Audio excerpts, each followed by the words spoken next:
Welcome, everyone, to the Privacy Report. In this world, just swimming in digital noise, getting a handle on security, it feels really complex sometimes. But often that first line of defense is something pretty simple, but also maybe misunderstood. Today, we're looking at the firewall, that sort of silent guardian of our digital lives. We'll explore what it really is, how it works, and why it's just so fundamental, not just for blocking hackers, but for controlling your own digital privacy. Okay, let's unpack this. Exactly. I mean, the firewall is maybe the most fundamental, consistent layer of defense we have. It's like a digital gatekeeper, really. Its main job. Watching the traffic, controlling the flow of data, keeping the bad stuff out, and importantly, keeping your private information in. And just before we dive really deep, remember you can get more detailed analysis, specific tips from today, and our weekly insights by subscribing to the email newsletter. That's over at theprivacyreport.net. Okay, so let's get granular. The basic idea is checking data packets, right? But how does it actually do that? If you imagine all the apps talking at once, it's not just looking at an address, is it? How does this security guard actually check the ID? Right, well, here's where it gets interesting. Firewalls inspect these packets of data against rules, predefined policies. And these rules look at several things. Where the data is coming from, the source IP address, Okay. where it's going, the destination IP, what protocol it's using, like web traffic, HTTPS, that sort of thing. Also the port numbers, which kind of indicate the specific service.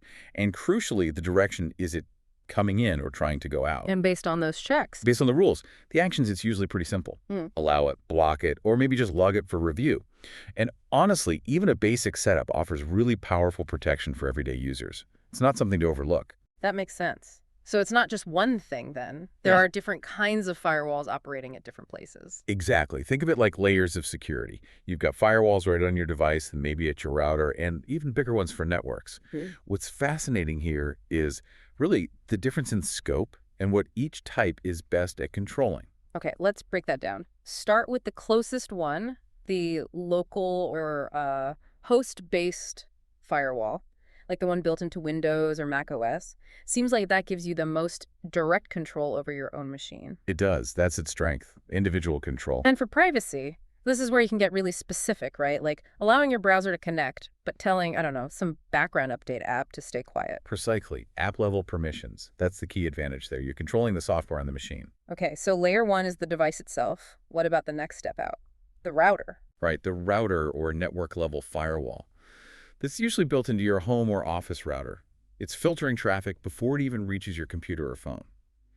Its big plus is protecting multiple devices all at once, like a single checkpoint for the whole network. And what kind of controls do you typically get there? Blocking weird incoming stuff. Yeah, typically blocking unsolicited inbound connections is standard. That stops random scans from the internet hitting your devices directly. Plus, things like setting up separate guest networks. Really useful for isolating devices you don't fully trust, like smart home gadgets. Ah, good point. Keep the smart toaster off the same network as your work laptop. Exactly. And here's an advanced insight. If you're comfortable tinkering, flashing custom firmware like OpenWRT or maybe pfSense onto a compatible router, that gives you incredibly granular, almost enterprise-level control without needing super expensive hardware. Interesting. Okay, so we have the device, the router. It was the third type, the big guns. That would be the dedicated physical firewalls. Standalone hardware appliances. You hear names like Fortinet, Cisco ASA, Palo Alto Networks. And who needs that? Businesses, mostly. Or, like, really serious home users. Primarily businesses, yeah. Or professionals, maybe very privacy-conscious users who want, well, total control and visibility. What are the advantages, then? Just more power? It's partly performance, definitely. They can handle much higher traffic volumes and more complex rules without slowing things down.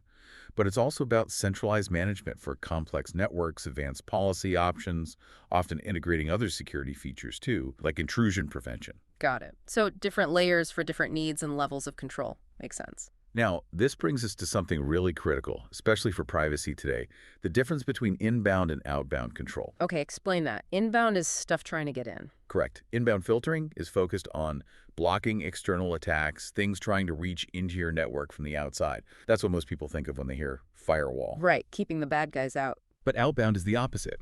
It's monitoring and controlling data trying to go out from your devices or network. And most consumer firewalls, they kind of focus on the inbound part by default, don't they? They absolutely do. Historically, the main threat was seen as external. The crucial realization, though, is how important outbound monitoring has become, because so many modern apps and devices are constantly phoning home. That's where the privacy angle really comes in, isn't it? Controlling what your own stuff sends out. Precisely. This is where you stop things like unnecessary telemetry sending usage data back to the developer, or, maybe unauthorized data collection by apps you didn't expect, or even malware that did get in, trying to call back to its command and control server. Outbound rules stop that connection. So what does this all mean? It feels like it shifts the firewall from just being a shield to being more like air traffic control for your data. That's a great analogy. It's not just defense. It's about actively controlling information flow. Visibility and control, those are the pillars. If you configure it right, you get clear benefits. Yeah. Preventing things like port scanning from the outside, yes, but also stopping malware callbacks.